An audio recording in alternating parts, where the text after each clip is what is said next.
Agar raqibingiz Megaga qo'ysa, elitni varvarlarni uning oldiga qo'ymaslik kerak. Bu holda u ikkalasiga ham zarar beradi va o'ldiradi. Lekin uning ustiga qo'yilsa, u faqat bittasini hujum qiladi va ikkinchisi zararsiz qoladi. Agar siz devor buzuvchilarni ko'prikdan qo'ysangiz hamda Shaxtyorni mana shu pozitsiyaga qo'ysangiz, ikkala minora ham Shaxtyorga chalg'iydi hamda devor buzuvchilar bemalol minoraga zarar yetkazadi.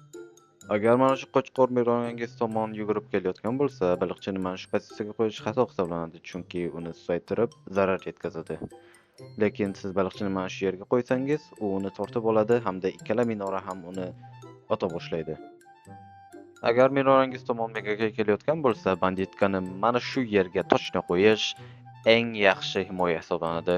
Chunki bu holatda ikkala minora ham Megageni ota boshlaydi hamda hech qanday zarar yetmaydi. Ha, bu maslahatlarning hammasi o'sha mashhur Rayli tomonidan berilgan.